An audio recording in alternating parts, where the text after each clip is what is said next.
Hi guys, welcome to lazy. നിങ്ങൾ ആദ്യമായിട്ടാണ് എൻ്റെ ഈ ചാനൽ വിസിറ്റ് ചെയ്യുന്നതെങ്കിൽ ഡു ചെക്ക് ഇറ്റ് ഔട്ട്. ഇഷ്ടപ്പെടുവാണെങ്കിൽ സബ്സ്ക്രൈബ് ചെയ്യാൻ മറക്കല്ലേ.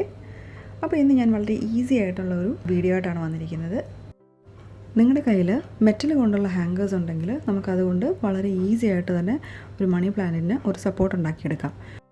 അപ്പോൾ ഞാൻ ഈ ചെയ്യുന്നതിൻ്റെ കൂട്ട് ഈ 2 ഹാങ്കേഴ്സ് എടുത്ത് ഇതുപോലെ ഒന്ന് നേരെ ആക്കിയെടുക്കുക, അതായത് ഒരു സ്റ്റിക്കിൻ്റെ രൂപത്തിലാക്കിയെടുക്കുക. അതിനുവേണ്ടി ഇത് നമ്മൾ മൽപ്പിടുത്തമൊക്കെ പിടിച്ച് ഒന്ന് പിരിച്ച് എടുത്താൽ മതി.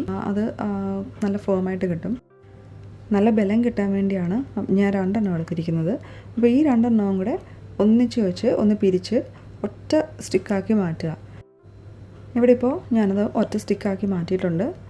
ഇനിയിപ്പോൾ ഇതൊന്ന് സാൻഡ് പേപ്പർ വെച്ചൊന്ന് ഉരച്ച് കളഞ്ഞേച്ച്, കാരണം നമ്മളിത് പിരിക്കുമ്പോൾ ആ കമ്പിയിലുണ്ടായിരുന്ന വൈറ്റ് പെയിൻറ്റൊക്കെ ഇളകിപ്പോയി. അപ്പോൾ ഇനി അതെല്ലാം ഒന്ന് സാൻഡ് പേപ്പർ എന്നിട്ട് ക്ലീൻ ചെയ്തിട്ട് ഒരു പെയിൻ്റ് അടിക്കുക. അപ്പം നമ്മളിപ്പം മണ്ണിനകത്ത് ഇറക്കി വയ്ക്കുവാണെങ്കിൽ കൂടി അത് തുരുമ്പെടുക്കത്തൊന്നുമില്ല. ഇപ്പോൾ ഇത് പെയിൻ്റൊക്കെ അടിച്ച് റെഡിയാക്കിയിട്ടുണ്ട്. അപ്പോൾ ഞാൻ അതിൻ്റെ ആ ഹുക്ക് പോലെ ഉണ്ടായിരുന്ന ഭാഗം ഒരു ചെറിയ പ്ലാസ്റ്റിക് കണ്ടെയ്നറിനകത്ത് ഹോട്ട് ഗ്ലൂ ഗൺ വെച്ചിട്ട് സ്റ്റിക്ക് ചെയ്ത് വെച്ചിട്ടുണ്ട്. അപ്പോൾ ആ കണ്ടെയ്നറിനകത്ത് ഒരു 5-6 കല്ലും കൂടെ വെച്ചിട്ട് വേണം നമ്മൾ ചട്ടിക്കകത്ത് വെക്കാൻ. അതാവുമ്പോൾ നമ്മൾ ആ ചട്ടി അങ്ങോട്ടും ഇങ്ങോട്ടും എടുത്ത് മാറ്റുമ്പോൾ പോലും ഈ കമ്പി നമ്മളവിടെ ഫിക്സ് ചെയ്ത് വെച്ചിരിക്കുന്നതിനകത്ത് വലിയ ഒലച്ചിലൊന്നും വരില്ല. പിന്നെ ഒരു കാര്യം ശ്രദ്ധിക്കേണ്ടതെന്ന് വെച്ചാൽ നമ്മൾ ആ കണ്ടെയ്നറിനകത്തും കൂടെ ഹോൾസ് ഇടാൻ ശ്രമിക്കണം. അല്ലെങ്കിൽ നമ്മൾ വെള്ളം ഒഴിച്ച് കൊടുക്കുമ്പോൾ ആ കണ്ടെയ്നറിനകത്ത് വെള്ളം കെട്ടി നിൽക്കാൻ സാധ്യതയുണ്ട്. അപ്പോൾ അതുകൊണ്ട് അതും കൂടെ ഒന്ന് ശ്രദ്ധിച്ചാൽ മാത്രം മതി.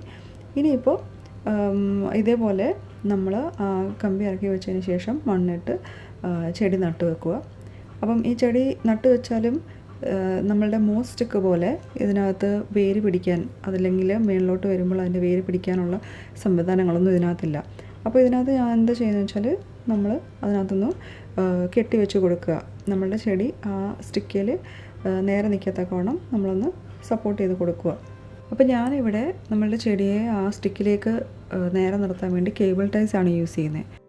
നിങ്ങളുടെ കയ്യിൽ കേബിൾ ടൈസ് ഇല്ലെങ്കിൽ എന്തെങ്കിലും കുറച്ച് തിക്കായിട്ടുള്ള ത്രെഡോ, അല്ലെങ്കിൽ നമ്മളുടെ ബ്രെഡ് മുകളിൽ അത് ക്ലോസ് ചെയ്ത് വയ്ക്കുന്ന ഒരു ബ്രെഡ് ടൈ എന്ന് പറഞ്ഞൊരു സാധനമുണ്ട്, അതോ അങ്ങനത്തെ എന്തെങ്കിലും മതി. പക്ഷേ അത് നമ്മളൊരു കാര്യം ശ്രദ്ധിക്കേണ്ടത്, നമ്മൾ ആ സ്റ്റിക്കിലോട്ട് നമ്മളുടെ ആ മണി പ്ലാന്റിൻ്റെ തണ്ട് വയ്ക്കുമ്പോൾ അത് വളരെ ടൈറ്റ് ആക്കിയിട്ട് ആ തണ്ട് ഞെരിഞ്ഞു പോകാൻ അല്ലെങ്കിൽ അത് ചതഞ്ഞു പോകാനുള്ള സാഹചര്യം ഉണ്ടാക്കരുത്. അപ്പോൾ വളരെ കെയർഫുള്ളായിട്ട് അത് ഫിക്സ് ചെയ്ത് വെക്കുക. അപ്പോൾ ഇത്രയേ ഉള്ളൂ കാര്യം. വളരെ ഈസി ആയിട്ട് തന്നെ നമ്മളുടെ വീട്ടിൽ നമുക്ക് ഏത് പ്ലാന്റ്സിന് വേണമെങ്കിലും ഇതുപോലൊരു സപ്പോർട്ട് ഉണ്ടാക്കിയെടുക്കാം. ഇതുപോലുള്ള പൊടിക്കൈകളൊക്കെ നിങ്ങളുടെ കയ്യിലും ഉണ്ടെങ്കിൽ നിങ്ങൾ കമൻറ്റ് ബോക്സിൽ വന്നിട്ട് നിങ്ങളുടെ അഭിപ്രായം ഷെയർ ചെയ്യുക. അപ്പം ഈ വീഡിയോ ഇഷ്ടപ്പെട്ടെന്ന് ഞാൻ കരുതുന്നു. Thank you for watching. Subscribe ചെയ്യാൻ മറക്കല്ലേ. Bye.